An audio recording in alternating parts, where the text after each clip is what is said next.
नमस्कार, perfect picture channel में आपका स्वागत है। आज युवा, एनर्जेटिक और अनुभवी ये तीनों बातें कर रहा हूँ। एक फोटोग्राफर के साथ बातचीत कर रहा हूँ, मैं उनकी तस्वीरें दिखाने जा रहा हूँ और फोटोग्राफी जर्नलिज्म से जो संबंधित काम है उनमें किस तरह के चैलेंजेस आ रहे हैं और एक फोटोग्राफर को अपनी कैरियर के प्रति सचेत रहने के लिए अपने को कैसे समृद्ध बनाना है उस पर बात किया। तो हम चलिए शुरू करते हैं बात करना संदीप नाग से, जो रांची में दैनिक भास्कर के फोटोग्राफर है। रांची के अलावा भी वो बाहर जाकर के तस्वीरें खींचते हैं और जो संस्थान उनका है अभी उन्हें साउथ इंडिया भी भेजा था कवरेज के लिए। निश्चित रूप से एक अच्छे फोटोग्राफर होंगे जो सबकी नज़र में होंगे, उसी तरह से मेरी नज़र में भी आए, मैं आपको सामने पेश कर रहा हूँ। ये मेरा दायित्व तो भी है कि जिनसे मैं बात करने जा रहा हूँ उनके बारे में थोड़ा बता दूँ। दोस्तों, संदीप नाग जी ने अपनी उच्च शिक्षा पूरी की है। संदीप नाग ने पढ़ाई तो किया मास कम्युनिकेशन, यानी वो रिपोर्टर भी हो सकते थे, फोटोग्राफर भी हो सकते थे, डेस्क पर सब एडिटर भी हो सकते थे, लेकिन उन्होंने ऑप्ट किया फोटो जर्नलिज्म को और उसमें नाम भी कमाया है और उसी की बदौलत मैं उन्हें ढूंढा। हम सब लोग देखेंगे, मैं तो देख चुका हूं, लेकिन आप और देखें और कमेंट करें तस्वीरों पर, उनकी फोटोग्राफी पर, उनकी बातों पर। प्रभात खबर जो अखबार है झारखंड का बहुत बड़ा अखबार है और उस अखबार के लिए एक बहुत सीनियर फोटो जर्नलिस्ट हैं आप चंदन पॉल, और कई सारे और भी नाम थे उस वक्त में।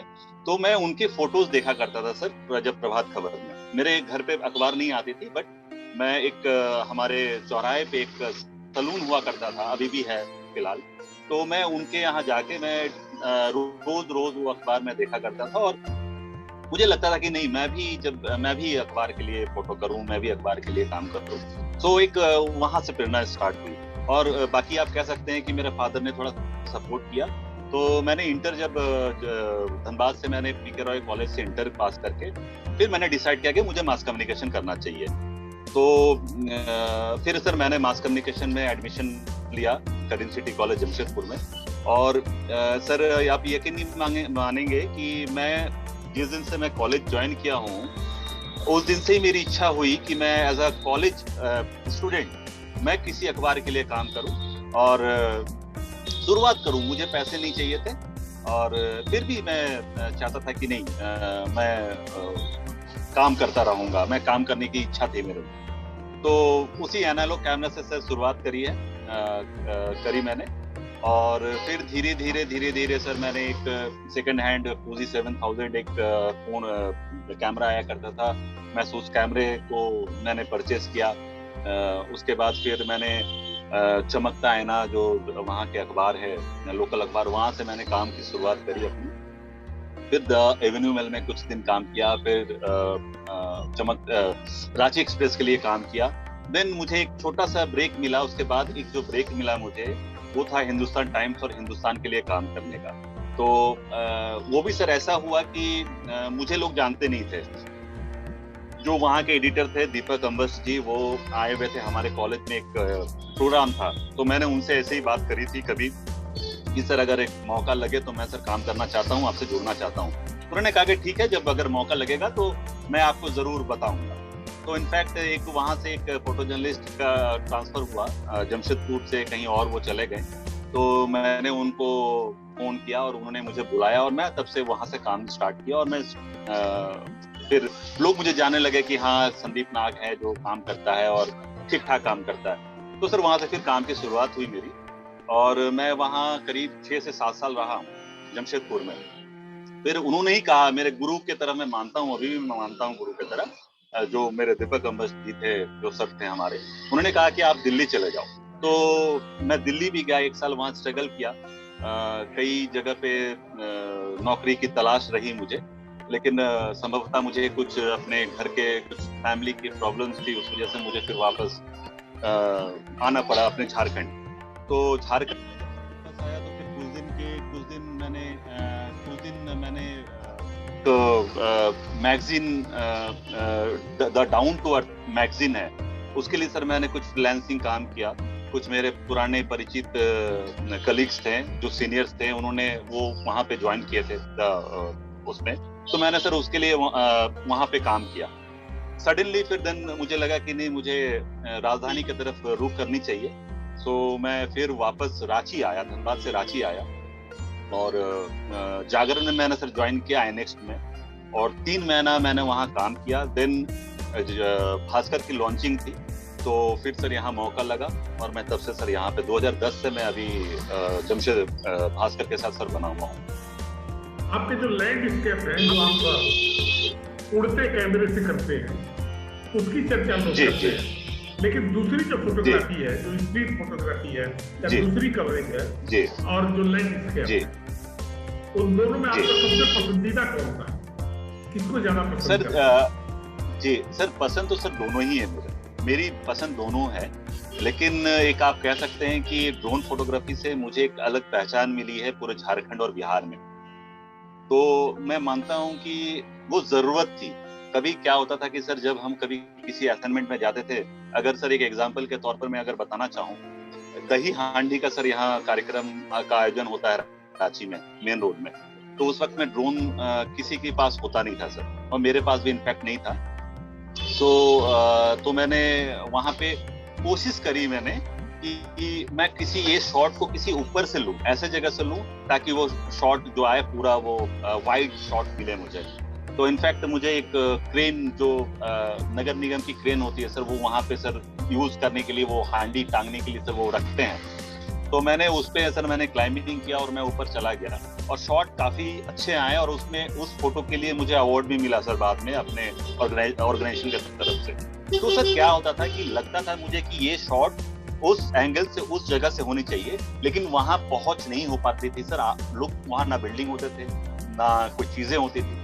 तो लगता था कि कुछ महसूस होता था कि शायद मैं उस जगह पे हो सकता, या मैं उस पोल के पास हो सकता, या शायद मैं उस खिड़की पे हो सकता, तो ये शायद ये फोटो, ये शॉट्स अच्छे मिल पाते।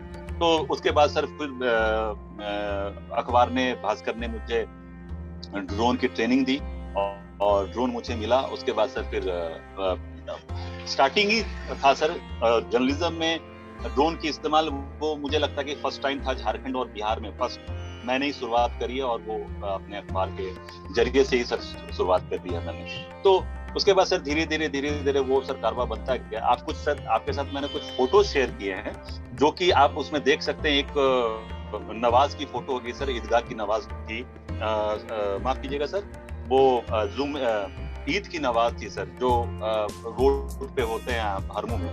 तो हमेशा से सर एक ललक थी कि ये इतने सारे लोग रोड पे बैठे हुए हैं, और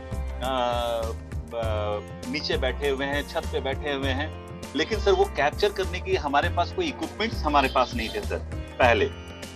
तो सर लगता था कि शायद कि ये मैं पूरा एक शॉट में मैं ले पाऊं। सर ये संभव हो पाया, ड्रोन से ही संभव हो पाया सर। उस फोटो से मैं चर्चा में आया, लोग जो मुस्लिम समुदाय के लोग हैं, वो जब वो फोटो देखे दूसरे दिन जो पब्लिश हुई, और 8 कॉलम फोटो लगी कि छत से लेकर रोड से लेकर सारे लोग वहां पे नमाज पढ़ने के लिए बैठे हुए। तो एक सर एग्जांपल के लिए मैंने तौर पे बताया, कैसे सर बहुत सारी कहानियां हैं। तो इससे जर्नलिज्म में आप कह सकते हैं कि एक अच्छा मौका लगा सर की फोटो जर्नलिज्म में, कि आप अगर इक्विप हो, आपके पास इक्विपमेंट्स है, तो आप बहुत मजबूत हो, आप लड़ सकते हो किसी भी हालात से, किसी भी चीजों से। तो फिर सर ऐसे ही आगे बढ़ता है सर। अब मैं ये देखता हूँ कि आमतौर पे जो प्रिटी पिक्चर है जी, वो ऊंचाई से ही ज्यादा अच्छी दिखती है, और जी, प्रिटीनेस हमारे देश में है भी बहुत। जी, हम सभी इलाकों में कुछ ऐसे स्पॉट्स हैं जिनको अगर हाइट से उसकी प्रिटीनेस दिखाई जाए तो महसूस नहीं होता है कि हमारे ही देश का। लेकिन दूसरा एंगल ये है कि जो ह्यूमन इमोशन होते हैं, ह्यूमन इमोशन वो उसमें नहीं दिखते हैं। बिल्कुल बिल्कुल। इसलिए फोटोग्राफर से कोई ये भी एक मजा आता है कि मैं ह्यूमन इमोशंस को ज्यादा से ज्यादा दिखाऊं।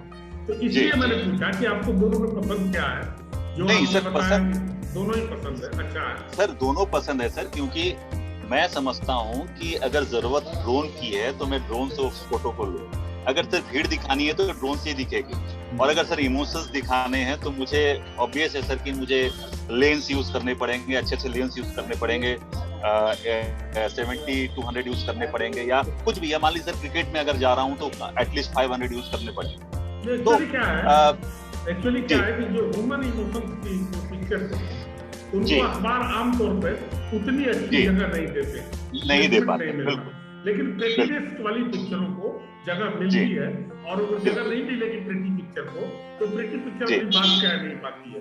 तो ये बेहतरीन अपॉर्चुनिटी एक है कि स्पेस ग्रैब करने के लिए प्रेटी पिक्चर के ऊपर कमांड अगर हो तो फोटोग्राफर के लिए ज्यादा बेहतर होता है। जर्नलिज्म से जुड़े हुए तस्वीरों को अब इस जमाने में थोड़ी सी कष्ट होने लगा। क्या आप भी फील कर रहे हैं? सडनली आपको सर पता चलता है कि यहाँ पे मर्डर हो गया और आप वहाँ पहुँचते हैं, उसके पहले वहाँ के लोकल लोगों के पास वो तस्वीरें उपलब्ध होती है, तो आप अलग क्या करेंगे? ये बहुत बड़ा चैलेंज होता है हम लोग के पास कि अब फोटो जर्नलिस्ट क्या करें। फोटो जर्नलिस्ट को फिर अलग से कुछ अलग एंगल से उस फोटो को तराशना होता है सर, और ये बहुत चैलेंजिंग होता है। जो मैं समझ पाया हूँ, जिन दिनों मैं बहुत गौर कर रहा हूँ, उसमें मैंने देखा है कि खाली फोटो के साथ ये समस्या नहीं है, ये खबरों के साथ भी समस्या खड़ी हो गई है। बिल्कुल, जब आप किसी घटना के बारे में बताएंगे तो जब तक अखबार मिलेगा या इंटरनेट मिलेगा या कोई और मीडियम मिलेगा, सोशल जो मीडिया है वो मिलेंगे, तो तब तक वो सब लोगों को खबर मिल गई होगी। तो लेखन में भी एक चैलेंज खड़ा हुआ है कि मैं खबर को परोसूं कैसे, क्योंकि ये खबर तो है सबके पास, घटनाएं तो सबको मिल रही हैं, पूरे देश के लोग, पूरे देश नहीं बल्कि सारी दुनिया की खबरें तुरंत देख रहे हैं। तो ये चैलेंज खाली फोटोग्राफर के साथ नहीं है, ये चैलेंज तो रिपोर्टिंग में मुझे लगता है कि थोड़ा ज्यादा ही दिख रहा है। रिपोर्ट सही कहा जा रहा है कि आप अगर प्रेस कॉन्फ्रेंस है तो आप प्रेस कॉन्फ्रेंस की तस्वीरें ले लीजिए, या बैठक की फोटो है तो आप कर सकते हैं मोबाइल से, कोई इशू नहीं है। तो सर ये समस्या आ रही है हम लोगों के साथ। जो पूरी जर्नलिज्म की परिभाषा थी, जो रिपोर्टर और फोटोग्राफर एक पावरफुल चीज थे, उन दोनों पर संकट आ खड़ा हुआ, दोनों पर। एक तो स्टोरी देखिए, कहते हैं ना कि समुद्र से मोती लाते थे पहले, अब मोतियों के ढेर से काम के मोती लाना। आइए मैं सभी फोटो जर्नलिस्ट से कहता हूँ कि अपने टूल से अपनी समझ को बढ़ाएं और दूसरे जर्नल की तरफ भी थोड़ा बहुत हाथ मारना जरूरी है। आप कैसे इससे सहमत हैं क्या?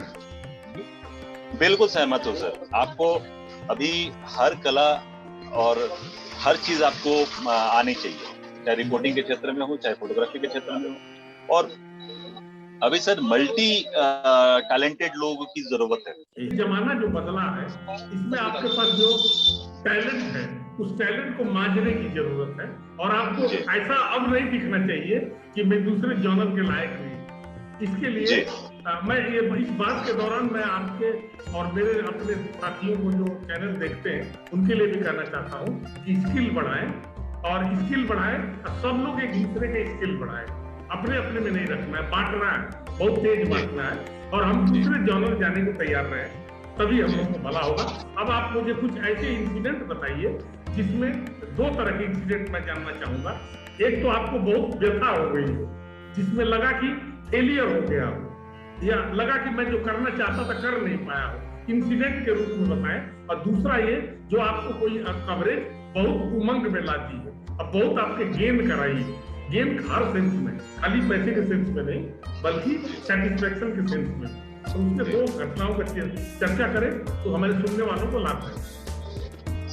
तो सर सडनली प्लान हुआ कि जो गंगा का जो प्रवेश है सर बिहार में, और जहां तक एंड बिहार का बॉर्डर का एंड, वहां तक हमें सफर करना था थ्रू बोट से। मतलब आप खाएंगे भी उस पे, रहेंगे भी उस पे, सोना भी उसी पे है, करना भी उसी पे है। तो और एक बार तो सर उसमें जान की आफत भी आई सर, मरते मरते बचा सर, मुझे तैरना नहीं आता था। हमारे बहुत सीनियर हैं वहाँ पटना में बैठते हैं, शशि भूषण सर, उनका सपोर्ट जबरदस्त मिला मुझे, वो साथ में थे, उनका ही लीडरशिप थी, उनके लीडरशिप पे ही मैंने काम करने का मुझे मौका लगा। तो सर हम लोग साथ हुए, और छोटी सी बोट थी, उसमें सारा कुछ सर, छोटा सा जनरेटर भी उसमें हम लोग ने रखा था, क्योंकि बैटरी, कैमरा की बैटरी और बैटरी हो या मोबाइल की बैटरी हो या सब कुछ हो तो हम लोग चार्ज कर सके। और रात में हम लोग जहाँ भी ठहरे तो एक टेंट की व्यवस्था हम लोगों ने सर करके रखी थी, वो उस पे ही सारा कुछ, और खाने के लिए सर चूड़ा और गुड़ वगैरह जो भी सामान थे सर, उसको हम लोगों ने उस पर रखा था। तो सर उसकी शुरुआत हुई, और हम लोग सर चले जा रहे हैं, लेकिन कुछ सर हासिल नहीं हो पा रहा था हमको। इनफैक्ट कि सेकेंड डे या थर्ड डे होगा सर, हमारा बोट क्रैश कर गया और हम लोग सर बाल बच गए। और अगर उसमें बोट पूरी अगर टूट जाती, एक बड़े बोट से सर टकरा गई थी, अगर टूट जाती तो सर हम लोग वहां गिर जाते, हम लोग फिर बच नहीं पाते, शायद कोई भी नहीं बच पाता उसमें से। तो फिर भी सर हम लोग जैसे तैसे करके सर हम लोग उससे पार हुए और हम लोग जब पहुंचे तो हमारे एडिटर थे वो ओम गौर सर, तो उनको हम लोगों ने सिर्फ इतना ही बोला कि सर एक छोटी से एक्सीडेंट हो गई है, क्योंकि ये हम लोग को डर था कि अगर हम लोग कह दे कि इतना बड़ा हादसा हो गया तो वो कहेंगे कि आप लोग वापस आ जाओ, आप लोग छोड़ दो ये असाइनमेंट। और सर हम लोग ये नहीं चाहते थे, और हम लोग चाहते थे कि असाइनमेंट पूरा करें और एक एक्चुअली यही प्रोफेशनलिज्म है, इस अखबार का मजा भी यही है। इस जर्नल में जो लोग काम करते हैं ना, वो कई चीजें नहीं बताते ताकि इसमें बाधा ना आ जाए, कर देना चाहते हैं। सही कह रहे हैं, बिल्कुल। तो जो सर फिर वो शुरुआत हुई, फिर धीरे सर हम लोगों ने हिम्मत किया और फिर करते चले गए। इनफैक्ट सर हमें सेकंड या थर्ड डे को फोर्थ डे में सर एक बहुत अच्छा शॉट मिला, जो गंगा जैसे प्रवेश करती है सर बिहार में, और बिहार में जैसे प्रवेश करती है तो सर मैंने उसको ड्रोन से शूट किया और मुझे लग रहा था कि सर ये इसमें कुछ जो आकृति है वो शायद कुछ सर अलग मुझे दिख रही थी नीचे से, बट मुझे ये नहीं पता था कि ऐसा कुछ होगा। तो सर जब मैं उसको शूट किया और जब शूट करके मैं अपने डिस्प्ले पे देख रहा था तो सर उसमें ओम बना हुआ था सर, ओम। तो उसका मैंने सर आपका कटिंग मैंने शेयर किया आपके साथ, आप उसको देखेंगे तो मतलब गंगा का प्रवेश बिहार से ही जैसे होता है तो ओम से ही स्टार्ट हो जाती है वो, तब की बात। अभी हो सकता है सर कटाव में बहुत कुछ चेंजेस हो गए हों, तो शॉट मिली सर। और उसके बाद फिर सफर बढ़ता गया। जब हम लोग वापस आए, जब वो लोग देखे, जब एडिटर ओम सर ने देखा उस चीज को, तो बहुत एप्रिसिएशन मिला सर, बहुत एप्रिसिएशन मिला। और इनफैक्ट जिस दिन वो पब्लिश हुआ तो सर उस दिन तो मतलब बधाई इतनी सारी बधाइयां मिली मेरे जीवन में, शायद मुझे लगता है कि सर ये इस तरह का कभी बधाई मुझे नहीं मिली। और जो भी लोग मुझे तमाम लोग जानते थे सर, सब लोगों का बधाई आया सर। तो ये मेरे लिए सबसे ज्यादा कठिन वक्त रहा हुआ। और यही अपना समस्या बता देते बहुत बड़ी और वहीं से वापस हो जाते तो मजा नहीं आता, यही तो होता है, नहीं आता बिल्कुल। बहुत अच्छा रहा। और मुझे लगता है कि हम लोग की बातचीत के दौरान अगर कोई और पॉइंट हो आपके पास तो उसे कह दे, मैं विभिन्न शहरों में वर्कशॉप करूं और उसकी बारीकियों को बताऊं, ना कि फोटो खींचने सबको आता है, उससे जुड़ी अन्य चीजें लोगों को पता होनी बहुत जरूरी है। ये मेरा पूरा प्रयास है कि आपकी जरूरत पूरी होगी और आपको भी उसमें शामिल होना होगा। जी बिल्कुल सर, बिल्कुल। वो मैं करूंगा, रांची में भी करूंगा, मैं प्लानिंग मेरी चल रही है। तो मेरे लिए तो जितने लोग काम करने वाले अखबारों में हैं सब मेरे ही है, मैं सबका कलीग हूँ, वो सब मेरे कलीग हैं। तो इसी को ध्यान में रख के मैं करने जा रहा हूँ। और बहुत अच्छी रही बातचीत आपसे। बहुत जल्दी एक फोटो कंपटीशन ऑर्गेनाइज कर रहा हूँ। वो ऑर्गेनाइजर है परफेक्ट पिक्चर चैनल, जिसके लिए आपका इंटरव्यू हो रहा है। इस पर मैं अवार्ड दूंगा लोगों को। मैंने रखा फर्स्ट प्राइज 21,000, सेकंड प्राइज 11,000, इस तरह का 5-6 प्राइज मैं रखा हूँ। और मैं सभी लोगों को जोड़ करके इसमें हम शामिल होना चाह रहे हैं। और कुछ 10 लोगों की जूरी बना करके पिक्चरों को मार्किंग की जाएगी और जो मेरिट में आएगा उसको हम अवार्ड करेंगे। बिल्कुल जगमगाते फोटो जर्नलिस्ट की बातें सुने, उनके काम देखे। और संदीप जी रांची में रह करके प्रसिद्ध हुए हैं। यही प्रसिद्धि की वजह है कि मैं दिल्ली में हूँ और मैं इन्हें ढूंढा हूँ। तो प्रसिद्ध आदमी बोलने से नहीं होता, इस काम में आप अपना काम अच्छा करें तो अपने आप प्रसिद्ध हो जाएंगे। मन लगाइए, स्किल सीखिए, पॉजिटिव रहिए, नेगेटिविटी अपने में ना आने दीजिए, जैसे संदीप नाग जी कर रहे हैं। धन्यवाद, नमस्कार। धन्यवाद।